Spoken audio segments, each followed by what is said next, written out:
Hello viewers, இன்றைக்கி நம்ம பார்க்க போகிற ரெசிபி என்னன்னு பார்த்தீங்கன்னா, பன்னீர் மில்க் கேக். இதுக்கு தேவையான பொருட்கள்லாம் என்னன்னு பார்க்கலாம்.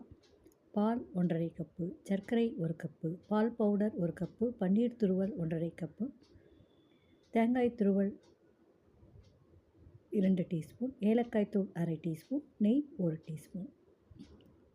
இது எப்படி செய்யலான்னு பார்க்கலாம்.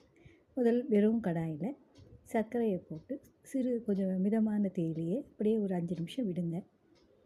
சர்க்கரை அந்த சூடுலேயே கொஞ்சம் கரைய ஆரம்பித்த உடனே கரண்டியால் அதை நல்லா கிளறி விடுங்க. கிளறிக்கிட்டே இருந்தீங்கன்னா அது ஒரு கோல்டன் கலரில், அதாவது பொன்னிறமாக அது சர்க்கரை கரைஞ்சி வரும்பொழுது நல்லா எல்லா சர்க்கரையும் நல்லா கலந்து ஒரு பொன்னிறமான ஒரு சர்க்கரை கரைசலாக அது வரும். அது வரலாம் அதை நல்லா கிளறி விட்டுட்டே இருங்க. பிறகு ஸ்டவ்லேருந்து இறக்கி வச்சுட்டு அதுலேயே பால் 1½ கப்பு அதுலேயே ஊற்றி கைவிடாமல் கொஞ்சம் கொஞ்சமாக பால் விட்டு கலந்து விடுங்க. அது அந்த இதில் கொஞ்சம் வெதுவெதுப்பான பால் இருந்தால் இந்த கேரமலைஸ்டு சர்க்கரை உடனே கொஞ்சம் கரைஞ்சிடும். எல்லா சர்க்கரையும் நல்லா கலந்து பாலோடு சேர்ந்த பிறகு அதுலேயே இந்த பால் பவுடரை கொஞ்சம் கொஞ்சமாக சேர்த்து கட்டியெல்லாம் இல்லாமல் நல்லா கலந்து விடுங்க.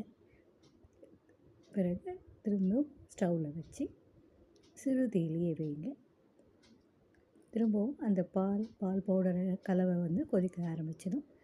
அதுலேயே இந்த பன்னீர் துருவல், தேங்காய் துருவல், ஏலக்காய் தூள் எல்லாம் சேர்த்து நல்லா கொஞ்சம் கைவிடாமல் கலந்து விடுங்க. இந்த கலவை நல்லா கடாயில் ஒட்டாமல் சுருண்டு வரும்பொழுது நெய்யில் அதில் 1 டேபிள் ஸ்பூன் அளவுக்கு ஊற்றி நல்லா கலந்து விட்டு ஒரு தட்டில் நெய் தடவி அந்த தட்டில் இதை எடுத்து கொட்டி ஒரு அரை மணி நேரம் ஆற வச்சு துண்டுகளாக போடுங்க.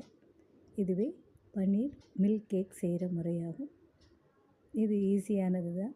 செய்து பார்த்துட்டு உங்கள் ஃபீட்பேக் எனக்கு சொல்லுங்கள். மீண்டும் ஒரு நல்ல ரெசிபியில் சந்திக்கலாம். தேங்க்யூ.